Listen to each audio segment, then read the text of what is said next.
Hey guys, welcome back to Resistance Chicks. We are your hosts, Leah and Michelle. Today is our regular Sunday broadcast back on Mass Faith 3. I probably should have done like another little video on Resistance Chicks. Hopefully they will still come and find us. I hope they find us. Today is May 22nd, 2018. We have a lot of news that we want to bring you. So, this whole episode is literally jam-packed. I actually wanted Michelle to put in the title. Jam-packed European news. I could change it. Probably can't cover everything.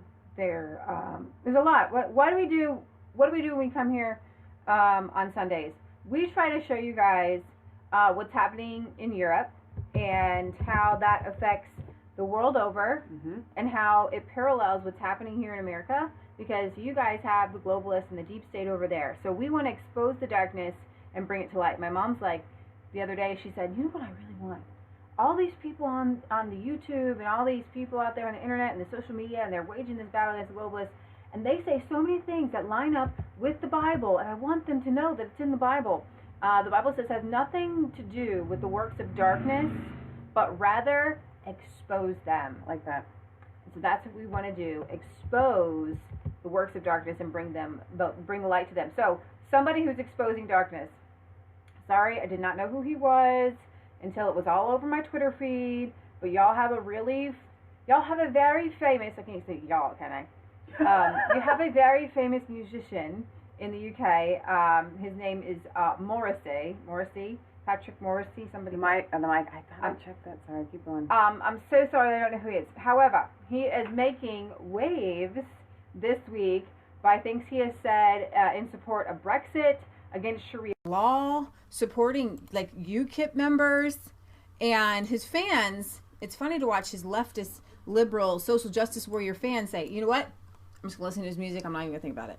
Or, I don't know, I can't listen to his music anymore. So, it's pretty funny. So, Horatio says, before you start, you have to understand Morrissey is on the same level as Bono for being unbearably pious. Oh, okay. Which cracks me up because I had no clue who this guy was. And Leah's telling me to search for some pictures for the thumbnail. And I'm seeing like some, I don't know, not exactly awesome photos of this dude. So you're talking about the darkness? It's kind of like the darkness exposing the darkness? All right. But you know what? No, I don't think so. It's just it's a rock star exposing darkness. Okay. Rock stars are rock stars. They're in their own little world. I mean, Alice Cooper is a Christian. Says he's so well, whatever. Okay. He says, here's a quote: "England is a memory now. The gates are flooded, and anybody can have access to England and join in." Not exactly happy about this. There was a clip I first saw, and I can't find it. I spent all morning trying to find it, where he went on a rant on stage. If you have it, drop it in the comments. I'll play it. I really wanted to find it. They can't drop links in the comments. Send it to me in an email, massfaith33@gmail.com. Okay. So, I've got to find... Oh. And I hear you're having a heat wave. There's a marathon today, a big marathon. And Sean says we're having a heat wave. I only know about the marathon because of Nigel. I was listening to his show today. Morrissey's Brexit love affair makes him the last true rock and roll rebel. This is from the Spectator UK. Morrissey, Smith's frontman turned solo crooner turned novelist, has long taken pleasure in rattling the establishment for mocking the monarchy, to his lovely ballad on how much he wanted Margaret Thatcher to die, which is really interesting because I love Margaret Thatcher. Is very interesting. But he's behind Brexit, and he's not into the. What does he say? He says Brexit was a victory for democracy, where they view Israel as a source of much of the world's grief. He has penned a 6-minute love song to Israel in his new album, where they worship on the altar of multiculturalism, having disappeared so far from the fundament of identity politics that they think is tantamount to a hate crime to say that any one way of life is better than another. Morrissey says if you try to make everything multicultural, you end up with no culture at all. You know what happens when you mix all the colors together? You get brown. It's like a poo color. Ain't nobody like that. Last year, he said Brexit was magnificent.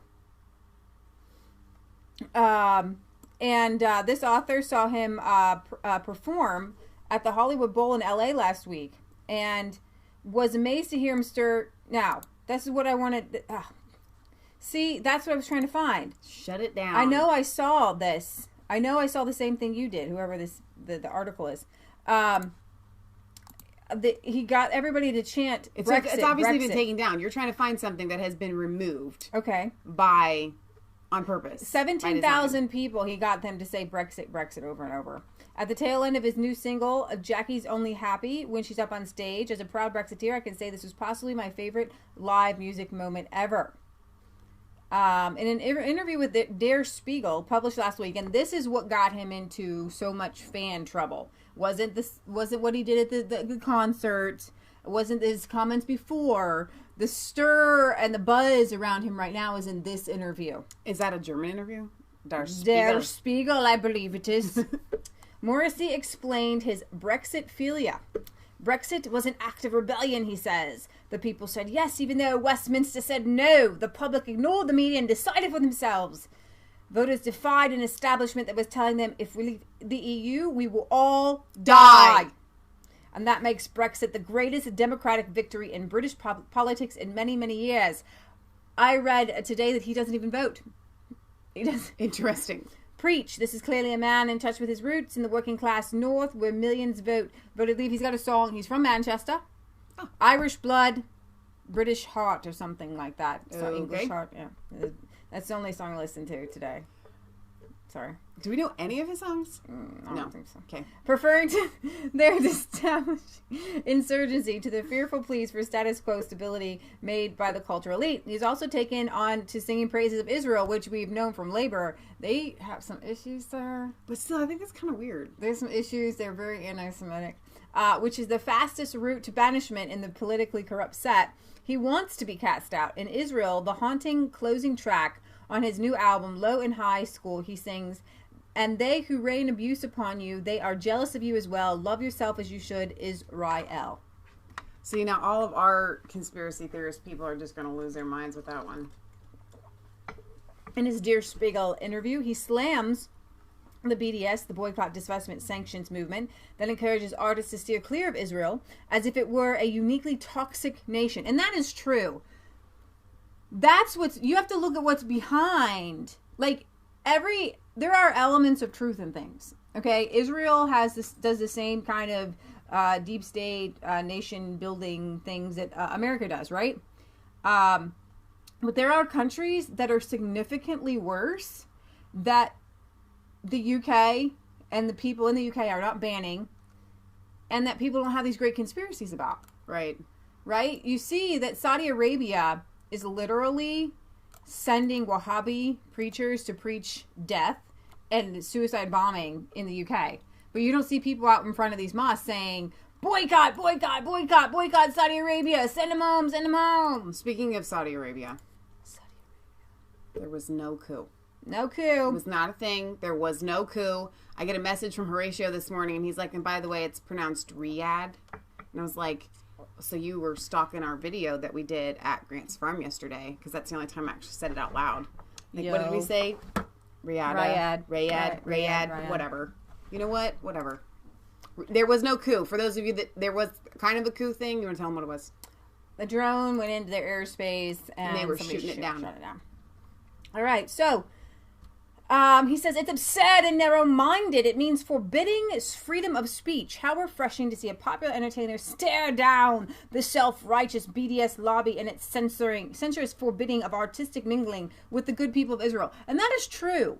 There are good people in Israel. If you're going to go and sing in Turkey or Iran or I don't think you're singing in Iran. Never mind. Scratch and edit. If you're going to sing anywhere else, every country has some issues. You could boycott everybody. Yeah. Seriously. I'm seriously serious about this. All right.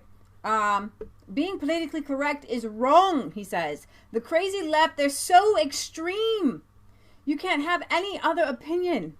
And mass immigration, no. Not because people should stay where they are, but because I think every country should preserve its identity or they'll end up with no culture at all. Perhaps most controversially, he's had a pop at the sex harassment panic sweep, Hollywood, Westminster, and everywhere.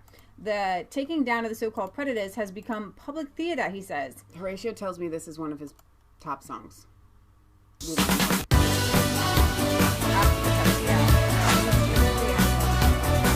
Channel. Look at that. Yeah.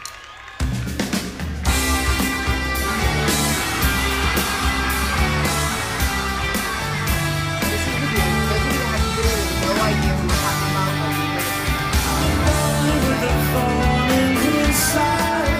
Behind the hatred there lies a murderous desire for love.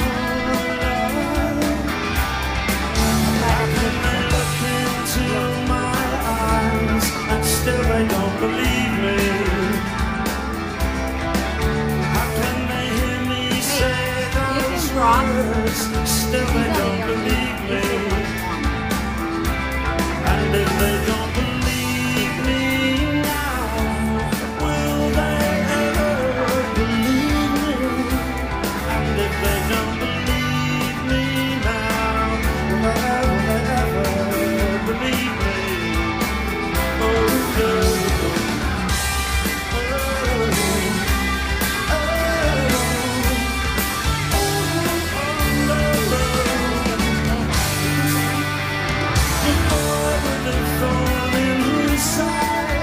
Behind the hatred there lies a thundering desire. I've heard it Probably, but it's not coming. But thank you for that, Horatio, Thank so you that for everyone that. can know who we're talking about here. Yes, it's thank better you to for that. have a face and maybe even a tune Yeah, to exactly. go with who the heck are we talking about? Why is this Exactly. guy significant? Yeah, duh. I was actually trying to find a clip of him, so thank you for that. All right, he says, anyone who's ever said "I'd like you" to someone is suddenly accused of sexual harassment. Against the new establishment conflating minor sexual transgressions with rape and encouraging us to view women as fragile and men as demons, he is making the case for lightening it up, putting things into proportion. He'll be demonized for this. He'll be called a racist, a rape apologist, and a lackey for Zionists. But in truth, he's doing what rock people are meant to do, fuming against the prim, censorious, anti-people outlook of the man, standing up for freedom of speech against PC, sexual openness against anti-sex hysteria, and ordinary people against a finger-wagging establishment that said, if we leave the EU, we will all die. He's the last rock and roll rebel. There he is. There the dude is. Yeah. So he said David Cameron didn't imagine the result could be as it was, but at least he did the honorable thing and slid away. The unfortunate thing is that politicians only speak to other politicians. They don't speak to the people. So on that day, their bubble burst. And he said he does not think Brexit will ever happen again because Westminster don't want it, and that they're just finding a way not to make it Brexit.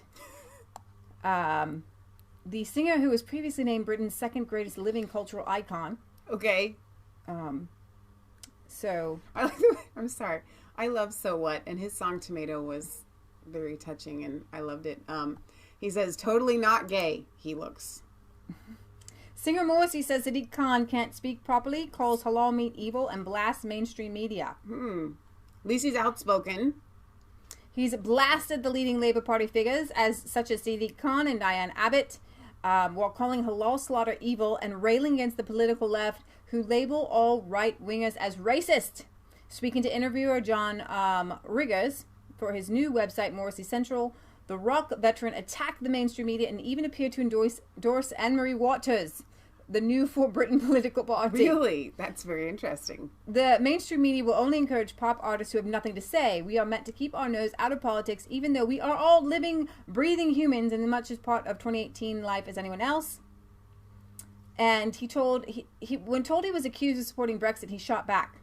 Accused is the correct word. It isn't possible to be congratulated for supporting Brexit, is it? That's really true. That should tell you all you need to know about the outstanding Okay. lack of neutrality within the British press.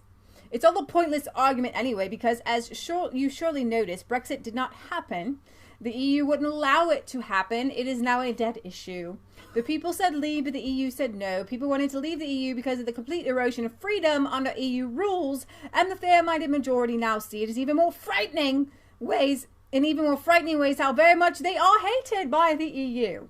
Not to mention the British political elite. How England is today is a country that is not leaving the EU. Hungary, Italy, Finland, and Poland will leave before the UK is allowed to. A second referendum Was he just allowed to call it England? UK. But he did say England. How England is today is a country. You know, obviously, I'm just saying, y'all got on us. We can't say a second referendum is muddled about, but people don't realize how a second referendum will see an ever high percentage of people voting to leave. What then? A third referendum? At one point in the interview, he points out, as far as racism goes, the modern loony left seem to forget that Hitler was left-wing. But of course, we are all called racist now, and the word is actually meaningless. It's just a way of changing the subject.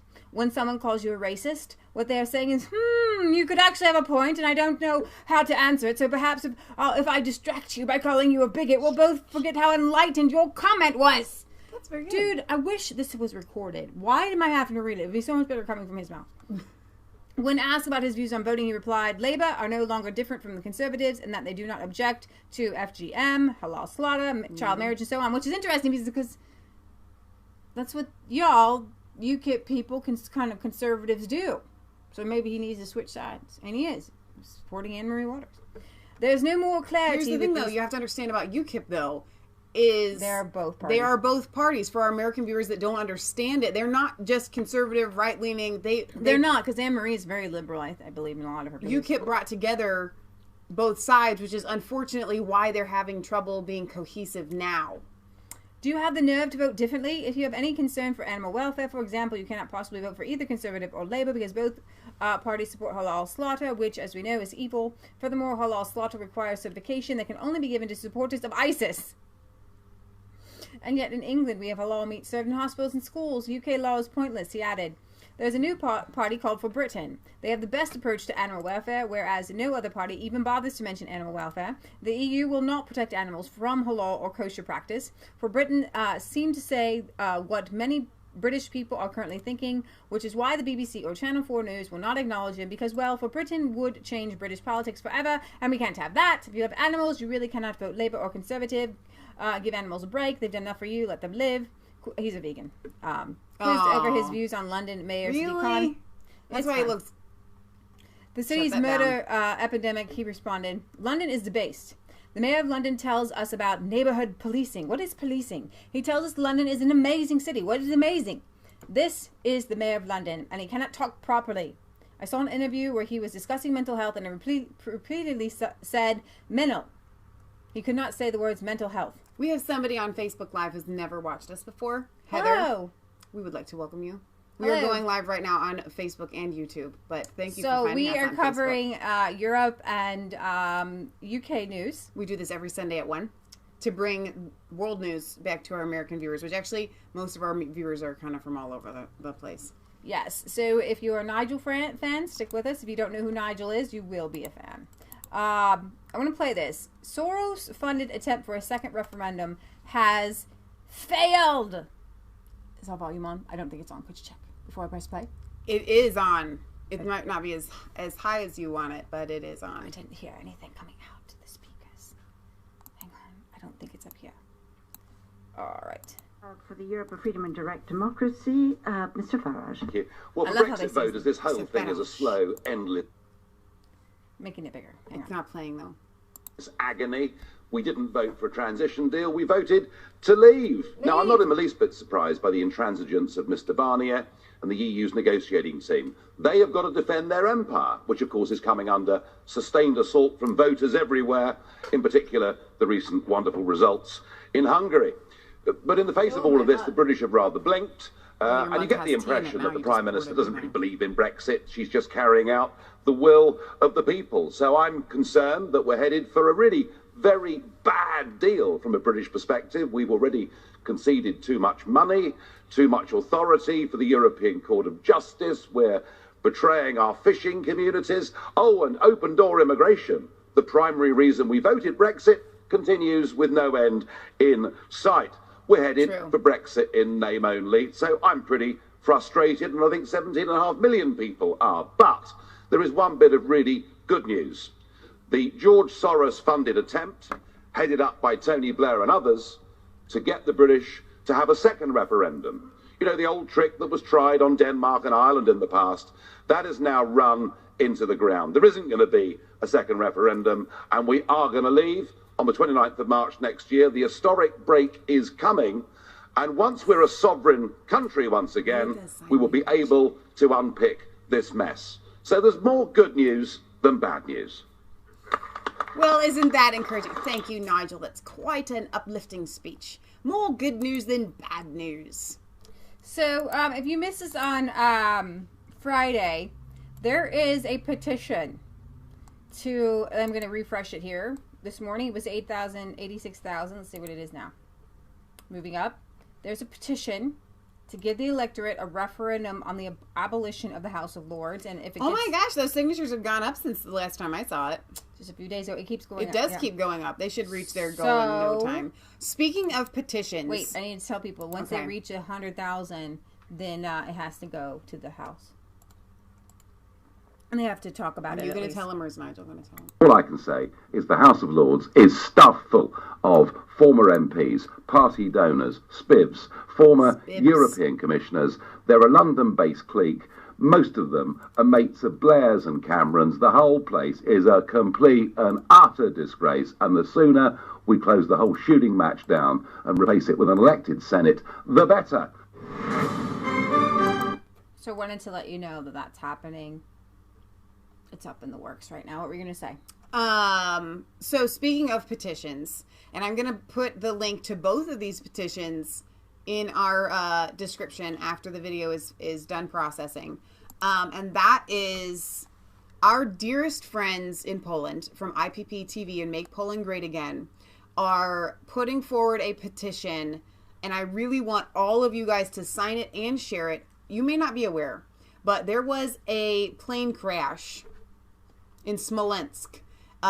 Pretty much the Russians Their president died, not their prime minister. Shot down their president, and their wife. I mean, there's video footage where the plane has crashed, and then these people come crowding in, and then there's gunshots fired. So listen, if you didn't die in the crash, we're going to kill you on the ground. Then they built a shopping center over top of it. It happened 10 years ago. They are petitioning Donald Trump to help out, to investigate, to find out what really happened, because some light. The Russians didn't really let anybody else that was unbiased in there to do an investigation. Right. And they are very passionate about this, and they need signatures. This needs to get to Donald Trump. It's really, really important. Yeah, Michelle put the petition in there. I hadn't actually gotten to the Poland part of our segment I know, yet. but while we were talking about petitions, I'm just kidding. So you can do both petitions at once. We're in the UK right now. We will travel around the world. We will go to the Czech Republic and Italy and France and Germany tonight for you. Well, tonight for you, today for us. Right now we're in the UK. All right. Sharia police stand with jihadists. This is a UK journalist who received death threats from jihadis and liberals for speaking the truth about Islam. And I just want you to hear what persecution she's under. She's in the police station when she's recording this. Kill you and your family. You and your officer wouldn't deal with it. You'd have a problem with it. Well, I want to put the messages out that you've put in the first place. He says, okay, so what he's saying, she's saying, what would you do? How would your family deal with these death threats? And he said, well, I wouldn't have put out the messages that you put out in the first place. What messages are those? This is all live, by the way. Everyone can hear what you're saying. What messages are those? Look, I'm not going to discuss it any further. What messages are those? You told me that you were putting messages out there which are anti-certain religions. You told me that you were putting messages out there which are anti-certain religions, right? So basically, the police officer is saying, if you question Islam, we said the word, the religion that shall not be named, he said, that's what he just said. Didn't he say that? Anti-certain religions. He meant, okay? They can't even say it. You can't say the word Islam. You literally can't say it anymore. You can't say it. It's kind of scary. It's so freaky. She gets to the end of the video and she's like, so what, can I be anti-Christianity? Can I be anti-pedophilia? Sure you can. Creepy man. Yeah. Go. Can you all hear this, guys? So are you saying that I deserve it as well? No, I'm not saying that at all. I'm saying that I think it's a problem that could have been avoided. It's a problem that could have been avoided. So, when we used to put things like Sharia law or Muslim or anything or terror attack or something in the title, we would get death threats. We would get rape threats and death threats from the people from the religion that shall not be named. Right. Okay. Anti-certain religion. And so it would be us bringing it upon ourselves because we talk about these negative things. So if you speak out against anything and someone comes to threaten you, if you're anti-pedophilia and your kid gets raped, it's your fault. Because you spoke out about it. Because you brought it out on yourself. You can see, he says, I've been putting the messages out there that you put out there. Then for a small moment, he pooped himself when he realised that I was live streaming. But then when he was pressed, he actually said, yeah, you said you've been criticising certain religions. It's like, yeah, and then I go on to explain why that's fine. But do you understand that I'm practising my democratic right? And it's the plea, okay. So, like, no, let me explain. I'm practicing my democratic right. It's legal to do what I've done. No, but it's illegal to threaten people with death. So I'm not the one doing anything wrong. She's the one doing something wrong. Allegedly. To be honest, it seems like the police aren't really clear on this. The first sergeant that I spoke to said it was fine and it was legal what I was doing. And then Michelle's saying that it's not legal. Well, you can say allegedly, fair enough, because you've not seen the emails. To the inspector on the complaint. Now it's up to the inspector to deal with that. Okay, but I'm complaining about you as well, because you've just told me that basically I caused this myself because I criticised it. He didn't have to say it directly. We all understand the English language. An implication is just a coward's way of saying something because the person's too scared to say it directly. Islam. Have you read the Quran? Have you read the Quran? Do you know why I criticise it? There's over 100 verses in it which say that people like you and me who aren't Muslims should be killed. There's a reason there's... religion do say those things, yes. Yeah. So extremists in those religions actually do say what's in their religious text. Yeah. Those are the extremists. Yes, and they get it from the Quran. I don't criticise Muslims, I criticise the Quran, which I'm perfectly entitled to do. Like you said, it's extremist, so what have I done that's wrong? Would you say that if I criticise Christian extremists or paedophiles? No, you wouldn't say that, would you? No, of course not. No, so you what? Have a right to so express a point of view. I literally say to him, would you say this to me if I criticise Christian extremists or Christianity or paedophiles? And he said, yeah. So that's where we're at right now in the UK. The police literally don't even say the word Islam, right? They don't even say it. You can't say it. And that actually goes along perfectly with that video of the lady that you have pulled up. Britt Braza sent me this. She's just a woman. She goes to these rallies. She loves her country. And the title of it was This Woman for Prime Minister. And I have to say that she is so... She makes sense. She makes so much sense. And we're going to play a good portion of this because the whole time I'm like, well, duh. What's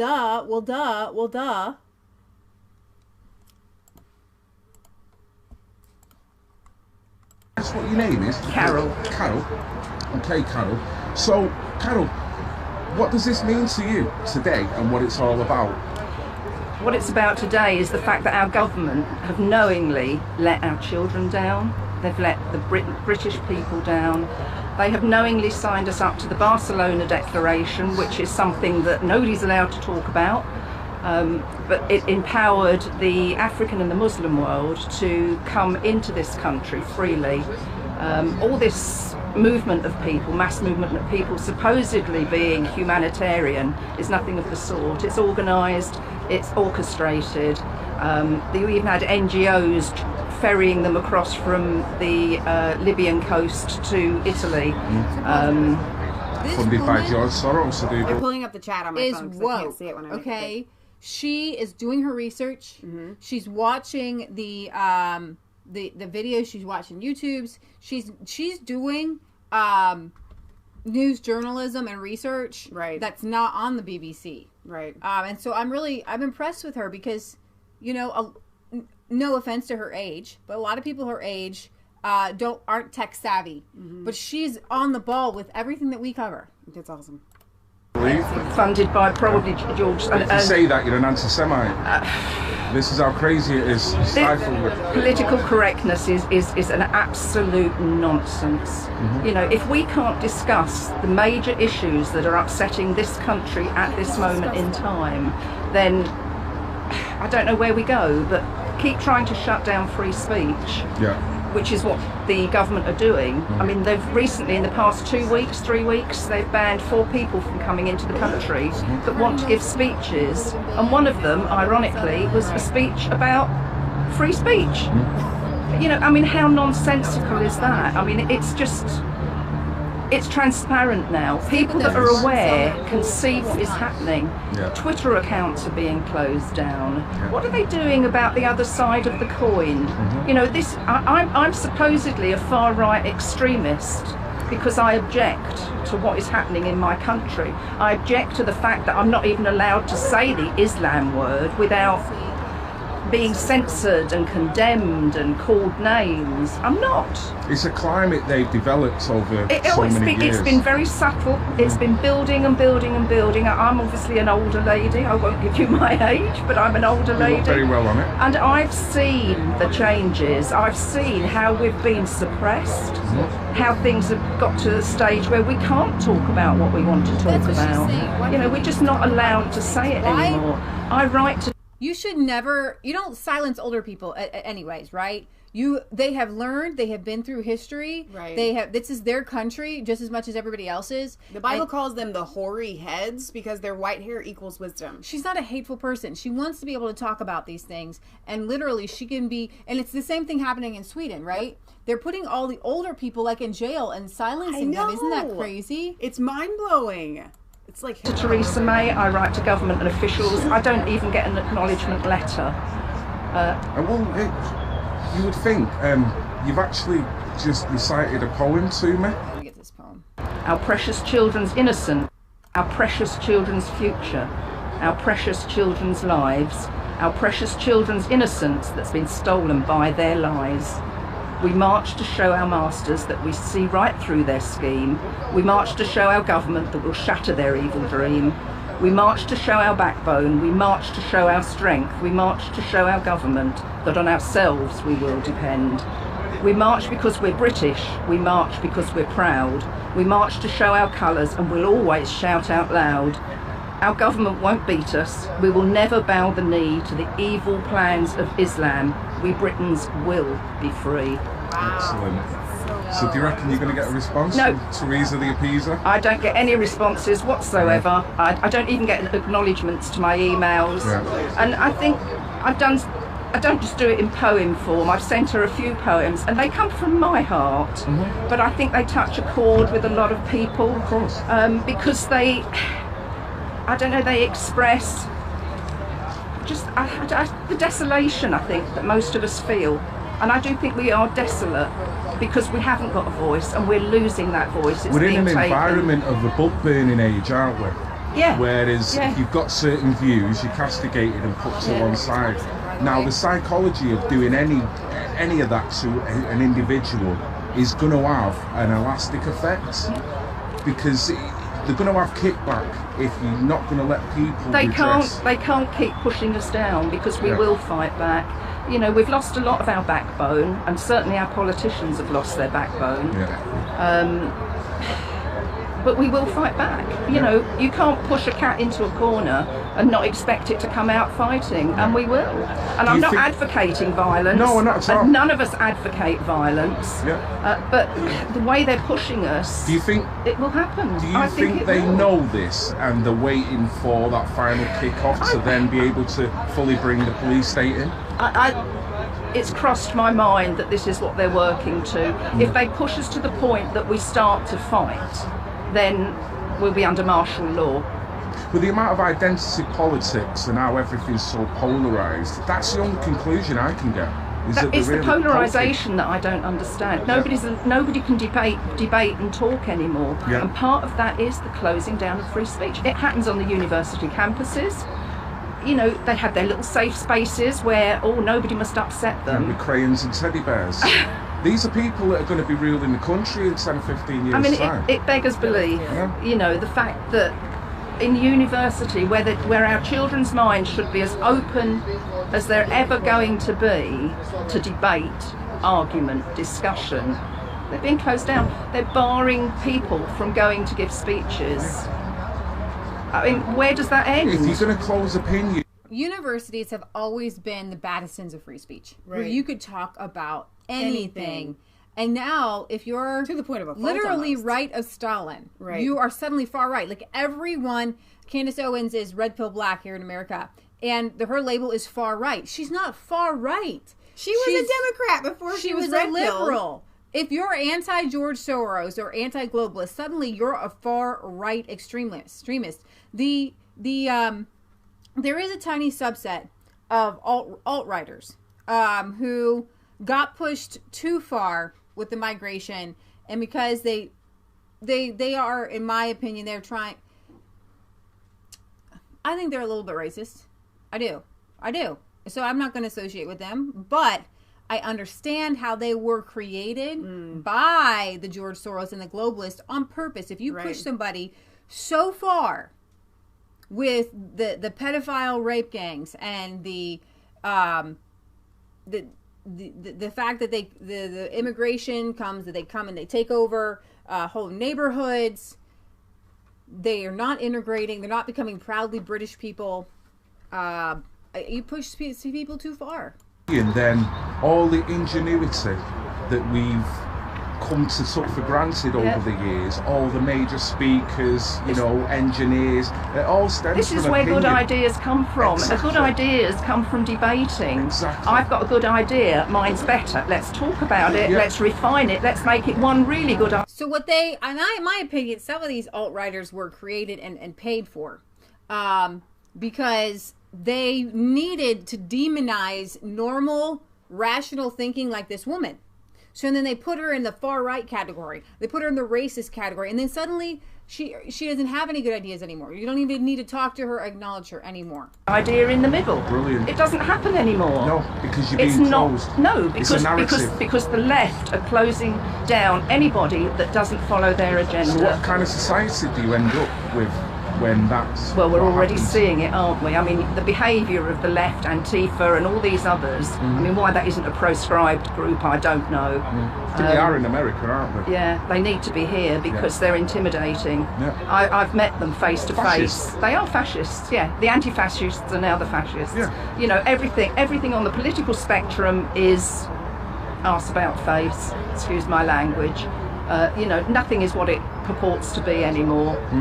All I am is a grandmother, and I can't sit back and let this happen. I wish that someone would give this grandmother a platform. YouTube would shut her down, but she would so be well spoken. Sometimes when we go on the road, as it were, and we talk to different people, I'm going to be honest, we run into some people that are very passionate, but very hard to listen to because they are a little bit fringe minded. They're a little bit, their personality, I don't know how to explain it. It's just a little bit like too much. This lady has all of the right answers with not being too much. She's just perfect. And that's why I wish she had a platform like Facebook or YouTube or something where she could just speak, where her poems could get out. Yeah, then she'd be put in UK jail. And then she would be put in UK jail. But that was really, really fantastic. So good. Leading surgeon says violence in Cannes, London, like South Africa, predicts summer of carnage. London's crime wave will develop into carnage come summer, a leading trauma surgeon has predicted, warning ultra-violence in the capital is the new normal. His name is Dr. Martin Griffiths, a consultant surgeon at Bart's Health NHS Trust, said soaring knife crime and gun crime has... Pause. Says that she has started her own Facebook page, Granny Robinson. Granny Robinson. Let me see if I keep reading. Let me see if I can find this. He says that it's looking more like South Africa or an inner city U.S. with regards to the rate of attacks. If it was hot weather right now, it would be carnage. When it gets a few degrees warmer, it's going to be taxing. It's going to be difficult. The doctor who earlier this month revealed some of his military colleagues have likened the situation seen in London trauma wards to hospitals in the Middle East war zones. Said that treating young teenagers with life-threatening injuries had become the bread and butter of his work at the Royal London Hospital. Every day, an ambulance rolls up with a kid who has been stabbed. That can't be right. We're not at war, said Griffiths, who has treated victims of gun and knife crime as young as 9. You're sitting there in resuscitation bay at 7:30 p.m. on a Thursday evening. It's not even dark, but you've got 4 children in your base, and you're thinking to yourself, this is not what I was trained for. Dear God. I'm a trauma surgeon, not a pediatric surgeon. We're having to use the skill set that we use to look after adult trauma injuries for kids. That was never part of the deal. But we look after children now. That's what we do. Welcome to the new normal. He said more than 60 people have died from stabbings alone in City Cons, London so far in 2018, with the UK capital having catapulted ahead of New York in homicide ratings for the first time since the 1800s earlier this year. Earlier this week, the Labour mayor was told to take responsibility from Rees-Mogg. So there you have that. Did you find her page? No, I didn't. Right. I don't know what it's... Bannerman, increasingly clear there is collusion between the UK establishment and Brussels to assist the EU interest. Brexiteer David Campbell Bannerman has hit out on at UK fifth columnist in the British Parliament, seeking to, quote, trap the UK in a customs union to stop a super competitive Brexit Britain free to negotiate global trade deals and do away with the EU bureaucracy. He says it is increasingly clear that there is ongoing collusion between elements of the British political establishment and the EU to assist EU interests at the expense of national interests. Now listen to this. But this is exactly why they don't want to do the whole cherry picking thing. Because let's imagine the scenario where the EU says, okay, UK, we love you. You know we love you. And you know that we don't want you to leave. And you know that we want to keep you really, really close. So let's do a really advantageous free trade deal. And let's add some financial services into that. Unusually, but let's do it for you, which I think they probably will do in the end. And we'll give you everything you want. But you're also free to make arrangements with everybody and anybody else you like, where you may change your prices and become much more competitive than us. That's what they don't want. They want to keep the UK close, but they want to keep the UK close and locked in because they are terrified about us becoming this super competitive country just right close to them and sucking in business that they will then lose out on. So absolutely, they are very worried about that, and they're rapidly on their computers as well saying, how does the EU is pooping its pants because it doesn't want. I like that one. I mean, this is still her line. It does not want to lose the advantage that the EU has control over all these trade deals. Right. So the best thing that the UK could have ever done is vote Brexit, because you entered into the European Union hoping for free trade and a better economy. But what you found is in the socialist communist practices, police state, where 1/3 of the MPs are George Soros funded and will vote the way George Soros wants them to vote, you're not free. You are constrained in every way, especially when it comes to trade. But you could be even more prosperous. You could, your small businesses could grow and make special trade deals. Oh yeah, by yourself, and the people could to rise up. Michelle and I noted our standard of living here is much higher than yours. Than your standard of living, but you work the same hours, you do the same jobs, and you make more money. And you make more money, yeah, in a lot of ways. But your standard of living is so much lower. We need so much less to live on here, and our government's awful too. Right. But there are levels of socialism and levels of communism that, and you're at this peak where you're just literally pressed and oppressed. And one way to get some of that sovereignty back, some of it, and I would say make you on par with the United States, is to come out of the EU.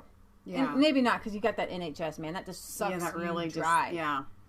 Oh, we love our NHS. Well, it's sucking you dry, man. Thunder Preaching says, can we put in a request for some preaching? We always sing at the end of our Sunday show. Stick with us. Yeah. Stick with us. I tend to think that we preach throughout, enough so that it makes some of the atheists a little bit itchy. Listen, Patriot Gallery is always up. Like, add more Jesus, baby. We need more hope. We're going to get to some hope. It sounded like you just said ho. Hope. That was awful. Why would you even say that? It just really sounded like you said that. No. Would you do that on a pulpit? No. Then don't do it here. English mosque took $250,000 from Al-Qaeda sympathizer. The mosque in Devon, England, has admitted taking funds from a radical cleric who backed Al-Qaeda-aligned militia groups in Libya, describing him as a highly respected member of the community. Exeter, how do you say that? Exeter Mosque denies extremism, but it's coming under mounting pressure to reveal how much money it took from Sadiq al-Jurani, whoever this guy is right here. Following concerns the institution may have benefited from terrorism. He has been banned from Britain because of his views, and online videos have shown him praising violent jihad and appearing to express support for terror-linked groups in Libya. In one video, he rants, "Those of them who die are dying for the sake of God." But if we bring this to you, suddenly we are extremists and hate preachers. Do you understand how that works? It's wonderful.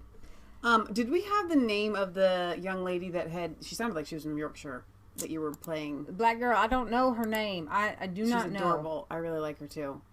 You can find all of this, and I know a lot of you guys don't tweet, but all of Leah's links that she does are always on our Twitter page, Resistance Chicks. It looks like this link goes to Miss English. Jonaya. Jonaya. English. Obviously just English. She's got a YouTube channel. So Jonaya. Let's find her YouTube channel for you. Hello. Oh, here we go. You want to subscribe? Her name is Jonaya Fenessa English. Jonaya Vanessa. You could subscribe English while you're standing there. We'll get to it. All right. So, listen. It's so weird that when we talk about these things, suddenly we're the hate preachers for talking about it. Hate the hate, man. We're the anti-fascists. At the time, the mosque had no reason to doubt him, and no concerns were raised with the mosque or its trustees or any government bodies. Why? Because it's what everybody else is saying, anyways. It's good stuff. We are not aware of his activities in Libya, and therefore have informed the police of the contents of this petition. There's a petition. Devon County leadership team to visit the Exeter Mosque in April 2018. Yay! We just love the mosque. We got to go to all the mosques. We want all the religion that should not be named to vote for us. Are they going to churches too, just to make it even and balance it out? I don't think so, man. Just regular churches. About that. So this could be highly damaging to the Muslim community in Exeter, who, on the whole, are law-abiding, peaceful, and upstanding members of British society. But if they're going to that mosque, I mean, dude, what are they preaching in there? That's the thing. Somebody, I believe it was somebody said they wanted to have make it transcripts or something. Transcripts in English of every sermon. You can't call it a sermon though. Oh, whatever. I have some interesting news. Scottish fighter escapes illegal migrants who plan to rape her by kicking them in the groin. Wow. Not even kidding you. She's a teenager. A keen karate practitioner was able to fend off two illegal. It was a woman. I thought she was a teenager. Never mind. Was able to fend off these two migrants who came after her. She was at a nightclub when a 28-year-old Mohammed Islam. I'm just saying the name. That's his name. Mohammed No, that could Islam. get censored though. 48-year-old Shihab Shimkaridin attacked her. The Scottish Sun reports. The Scottish Sun reports. She had the brave heart coming up out of her. The Dundee Sheriff Court heard that the woman had left the nightclub after spotting one of them staring at her. And one said, "Hey, you want to be walked home?" And she's like, "No." And one distracted her, and the other one pounced on her and pinned her to the ground. But she fought back harder than expected, throwing punches at the attackers, headbutting them and kicking them. In her own words, headbutting them? Yeah. Them? This is fantastic. Enabling her escape. My mind went blank. Of course, she couldn't carry a knife. I thought I was going to be raped. The incident has had a big Wow. effect on me. I've had a lot of panic attacks and anxiety. I feel very uncomfortable and insecure. The fiscal deputy, a type of Scottish prosecutor, told the jury that the victim had given powerful and persuasive evidence the migrants and asked she dropped her bag during the struggle and the men weren't interested in that, so what were they interested in? She added if they hadn't picked someone proficient in karate to target them, the victim being raped may have well happened. However, while they were initially charged with assault with attempt to rape, they were just ultimately convicted only for assault. Wow. With a very much softer sentence. So, so earlier when we were playing that video of We Now Know Her Name is Jonaya English, the police officer had said, I wouldn't have put those messages out that you put out. Okay, I don't care if you wouldn't have put those messages out. I wouldn't be going to a nightclub. Okay, y'all know what I'm saying? I'm not going to a nightclub in the UK. I'm not going to a nightclub anywhere. But seriously, where I know there are going to be shady characters where something bad could happen to me. Does that mean that it is okay to rape somebody because they are leaving a nightclub because you wouldn't go there because it's dangerous? No. Same thing with the young lady's post, Janae's post, or her videos or whatever. Just because you wouldn't do it, it is legal to go to a daggum nightclub. It is just as legal for her to be posting these videos or comments or whatever she's putting out there. We have to defend people when they are attacked for doing something illegal. Right. Just because you wouldn't do it is not an excuse for saying, well, you asked for that. Anybody could easily say, I wouldn't go to a nightclub. She asked for that. No, it's not the same. Same thing with like a date rape drug or something. Well, you must have asked for that. I wouldn't go to a place where you could put a date rape drug in my drink. Right. You know. So, My Stealthy Freedom is run by Maia Alinjad. I believe that she actually lives in, she's in asylum. Put something in the water. What water? No, that's just it. She's boiling beans and it smells like they're burning and they are not burning. No. Sorry. So anyways, she runs My Stealthy Freedom, and it's a group in Iran, and they walk around, taking down their hijab or walking without hijab as an act of civil disobedience. And here's the thing: I want to keep showing you these things because one of the things that this cleric says, who comes up to a woman who's unveiled, you can't see her. But you see the cleric. And she does not actually unveiled. It's just down. Like, they wear them. They just kind of wear them around their neck. And he says, you're in an Islamic country. You have to follow Islamic law. And then she says, and he said 98% of the people voted for it. And she said, well, that was in 1979. Well, no, listen, 98% of the people I don't believe voted for it in 1979 because I know that there were women and men who fought back against the Islamic more extremism. Than 2%. So we have to recognize that many of the migrants, well, and Horatio pointed this out, Iranians who came early, like, and in my opinion, they probably fled this, okay? Mm-hmm. They're good. They're integrated, right? Pre-1979. Right. They fled to a freer country. That makes sense. There are people, they're not fleeing or going to the UK to be a freer country. He even says, go to the UK where Maia Alinjad is. How is she even supposed to get there? She's a woman who would need her husband to even travel anywhere. Right. So all these illegal migrants are getting in, but women who are literally suffering oppressed under intense persecution, they can't get out. And so, yes, this, in their own words, is what an Islamic country under Sharia law looks like. And many people in Britain and in Austria and in all over Europe do want and long for and pray for and are breeding for an Islamic Europe, whether you like it or not. And it boggles my mind that you can't put that, you're not allowed to say 2 + 2 = 4 anymore. Right. No, literally, though, in Common Core, you can't do that.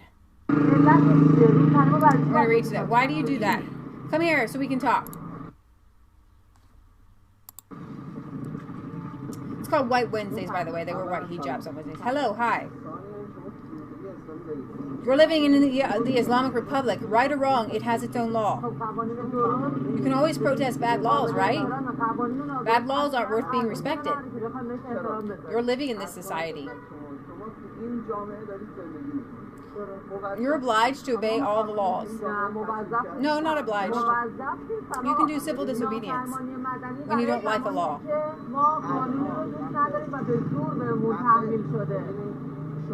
You aren't important at all. 98% of the people voted for this. They voted in 1979. It's 2018. I don't care. They voted yes anyway. You can't burn generations because of that. I'm asking you politely. I can detain you right now, woman. Fine, I won't keep silent. Listen, I'm talking to you politely. Observe the minimum veil. It's just a piece of cloth. I love what he says here. Listen. Am I hurting you now? Does it annoy you? She says. How about interfering in my life? She says. Listen. You can do anything at home. Go home and take your veil off. Wow. Son. I'm so glad you gave me that permission. I'm so glad you told me that. I didn't know. I wasn't aware. Oh, I feel so free now. I thought I had to wear the veil at my house. What? This is my country. You can't tell me where I can have a veil or not. I want to live any way I want to. This is an Islamic country. Hijab is one of the laws in an Islamic country. Hijab is one of the laws in an Islamic country. Well, you have to abide by the law. If you don't like compulsory veil, go live with Masheed Alinjad in England. She lives in the U.S., not England. That's what she says. Whatever. Don't record this either. Too late. This is a felony. No, it's not. That's a crime. You're barging into my life, ordering me to wear what's not, and it stops what there. to wear and what not. So I'm so proud of her. That's awesome. These women in Iran are sticking up. This is Masheed Alinjad. She's My Stealthy Freedoms, and she tweets this stuff out, man. This monster horror police no mahash issue is hard to figure it out, but here, dang. Oh, look at that face. Go back. Look at how angry he is. Hang on, you wait there. Okay, but that violently stalked me for being unveiled. But did you see that?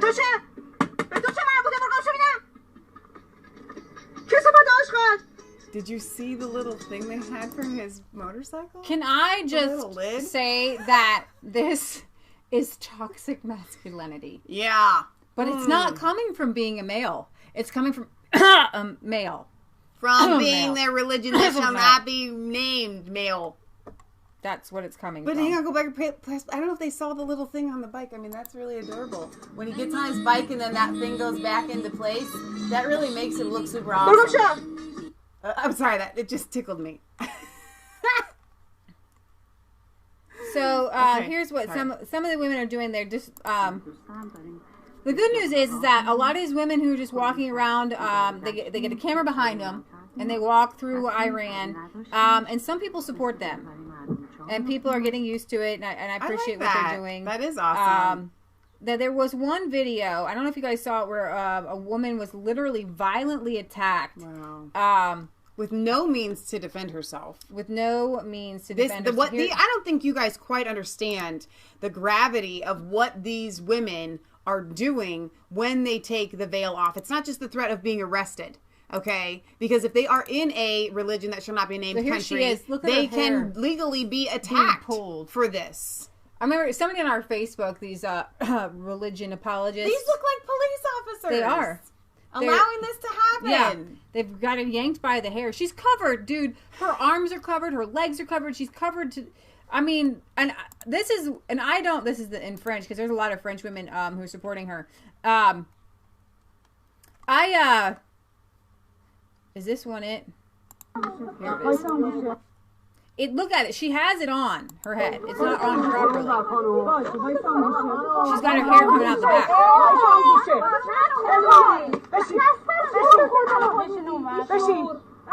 She's covered from head to toe.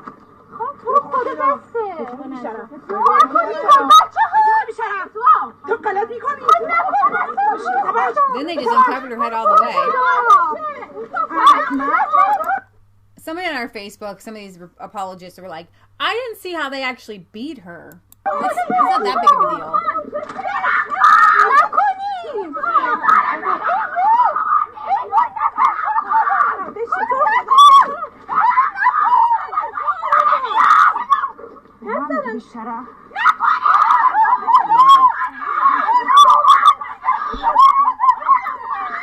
Don't want to live in a religion that shall not be named country. Coming to a European country near you. Sharia law near me.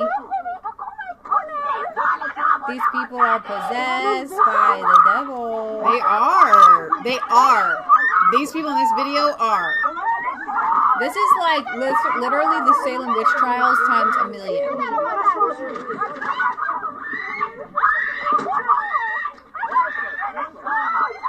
So this is why we object to Sharia law.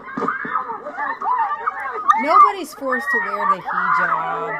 It's a choice. It's empowerment. They all want to wear it. They all choose to wear it.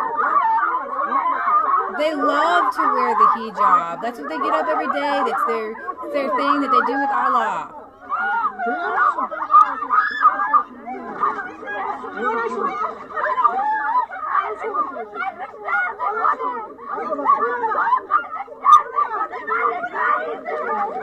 Very brave girl. I can't. I don't want Sharia law, dude. So to our Polish viewers, I have a word to reveal our heart to you, so you can understand where we're coming from. A lot of our Polish viewers believe that Russia is trying to conquer and take over the entire world. And I understand that from your standpoint, where you're coming from. I get that. You think that Russia is the ultimate evil because they want to, use communism to take over the whole world. That could be a threat. I don't know. I don't see it. I don't feel it, but it could be. I'm totally willing to go with you on that. The religion that shall not be named is literally trying to, and effectively getting somewhere. Yeah, look, here. Conquer and saying. Take over the whole world. Here's a visual of that. Police forced to act against mass Muslim street prayers after residents complain. That is conquering. And they happen everywhere all over Europe. They say it. They admit it. They want Sharia law in every single country. And they are invading. They are actively invading and actively breeding, and I will use that word. They are actively outbreeding people in these European nations. And they are not just a pawn of Russia. Okay? I'm serious. They are doing this because of their own separate political ideology. Those people in Iran aren't being led by Russia. They're being led by their ideology within themselves. Right. It's extreme and it's satanic. It is. And that's where we come together with our Polish friends, where we talked about on IPPTV. It really, I even boiled it down to, it is just all the devil and it is all evil. But I want to let you guys know our heart, where we're coming from. We see this as a far more pressing threat. And I know they do in Poland too, because they are the ones that are fighting to keep these people out of their country. Right. But we're just saying we feel like this is a more pressing threat. The European Union allowing all of this to happen. It's right. It's not at your door. It's in your house right now. It's in your house. Police in the French city of Orleans will be making sure that Muslim worshippers cease using the public street to pray after residents wrote to the city's government to complain. The main complaint against the street prayers came from an angry resident living in the Rue de la Mer, on which the Eon Badis Mosque is located. The resident sent a picture of Muslim worshippers praying outside the mosque on the street saying, "Is this allowed by law? If not, what will be your action to ensure the Republican law is